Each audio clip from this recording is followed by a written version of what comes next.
God, and through Him all things are possible. And number two, above all else, I believe in the sanctity of life.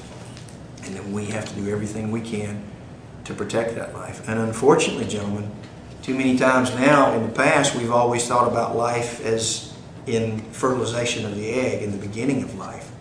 But with this Obamacare, with this nationalized health care system, we're going to have to be concerned of end of life and how government officials are going to save money by cutting off life at its mature ages. Yes. I believe that with all my heart. But see, everybody's forgotten the fact that actually Hillary Clinton was the one that initially started cutting.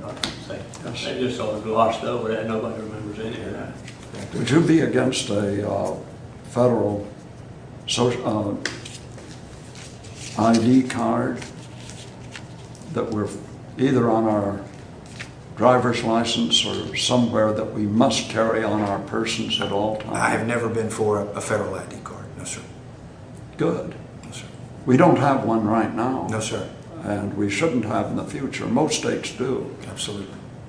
I do think we need a voter ID card. I mean, not a voter ID card, but I think we need positive identification when you go to the voting block. Absolutely. You need to present positive identification. Let me say that when you go vote, so they can say this is Bob Schlimp or this is Gresham Merritt, not whoever, Joe Smith. If you were elected, would you keep Henry on as your Attorney General? Well, that's an elected position. So until it changed, I would, I like the Attorney General, and I would certainly keep him in the mix, but I would probably look at well, I'd want to have somebody that I would be comfortable working with. But he still would have how much time left? No, he's up this time. That's it. Yes, sir. They run concurrently. That's right. That's correct. All right, I've got to head to Texas. Okay, where are you headed to Texas? All over. First of all, I'm going to Oklahoma City. Good deal. Military Order Stars and Bars. They're having their national convention. Yes, sir. We had it in Columbia last year. Well, I spent 4.5 years out in Killeen, Texas, and Fort Hood and DeKalb. Went by there the other day. Yes, sir. And for them to let that guy go in there and shoot up all those people, but now it was not a terrorist thing. He just had a bad cup of coffee that morning. So We're afraid to speak the truth, aren't we? absolutely. Well, it was a pleasure seeing you again. Thank you, Tom. Stock has gone up. Thank you, sir. All right. God bless. Robert, I'll meet you all Thanks, sir. over at that coffee shop. I've got to get out of the bank and then I'll swing over. Okay. Thank you, sir. Okay. Thank you. Just another question. Sure. How do you feel about property taxes? Do you think it's fair, unfair? What are your thoughts on it? I think property tax is one of the most onerous taxes. I mean, you never own your property. You're always paying for it.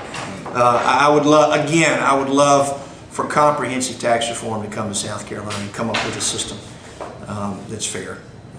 Right now we've got the 7th highest commercial property tax rate in the nation and the highest industrial property tax rate in the nation. I don't know how that's good for business in South Carolina.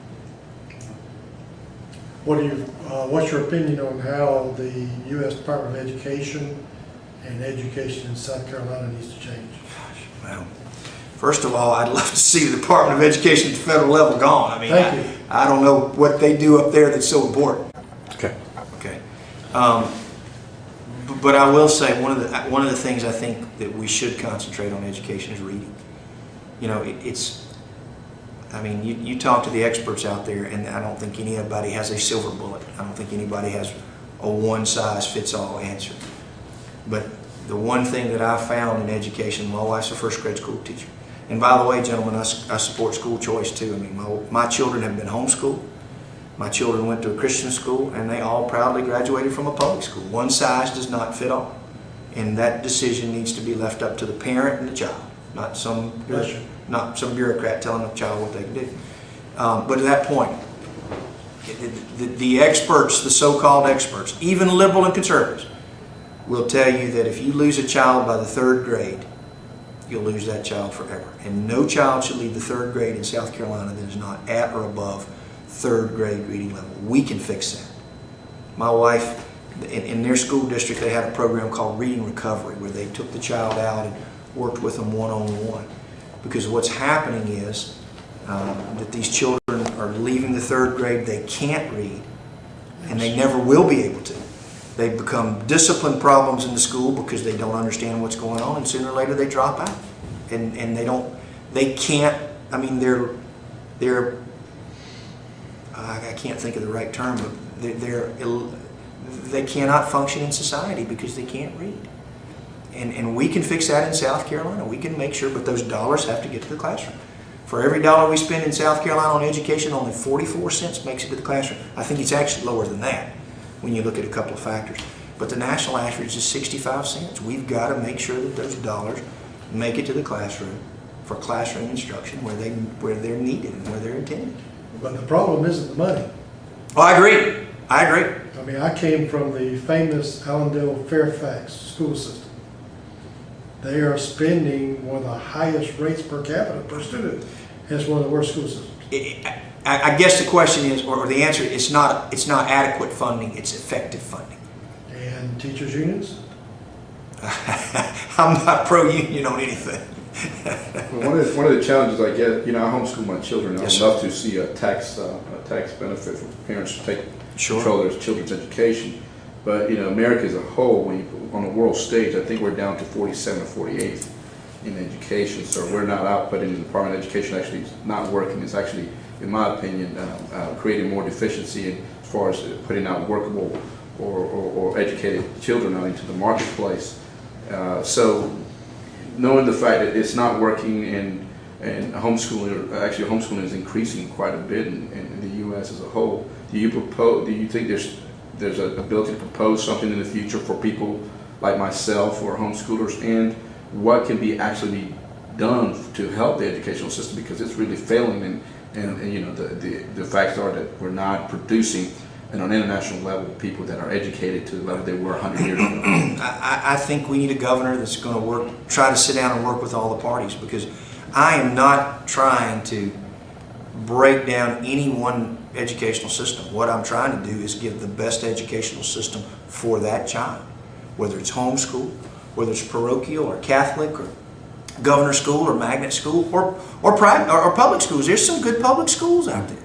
All I'm saying is that child and that family needs to make that decision, and they need to have choice. You know, we need to be able to not compromise our conservative principles, but we ought to be able to work together.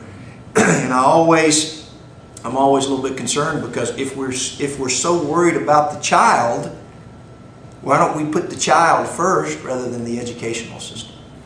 Well, I've just two thoughts. One is that in the schools, American history is no longer taught as it truly was. Yes, sir. And we are taught that the federal government trumps the state government and everything. That's what our children are being taught. And that should not be. So far as finances are concerned, there are vice district superintendents and all sorts of advisors who are top-heavy and demand terrific salaries. When I was in the military, we used to have year-end funds. And the idea was to try to find money that you could cut so that you could give it back to the military, and hopefully the military might even give it back to the government. Yes, sir. And if we could only do that with the schools, yes, we would generate more money. Yes, sir. I'll tell you one thing, Pastor. I'm not opposed to if an employee, no matter who they are, whether they're in the school system or whether they're in the Department of Transportation or whatever, can go to their supervisor or their immediate head or whoever it is and say, you know what, I can save you $100 a month, or I can save you $10,000 or whatever. I'm not opposed to incentivizing that person, giving them a percentage of the savings, because, you know, when I was in business for myself, my delivery boys would come up to me all the time and say, hey boss, you know, why don't we do something this way? Because they're the ones on the ground, they're the ones that see it every day. And I saved a lot of money, they saved me money. And I always gave them a little tip or a little bonus. And, you know, to incentivize people is not a bad thing. I mean, it's what makes the world go round. Many people, on a national level, feel like corporations banking is taking over.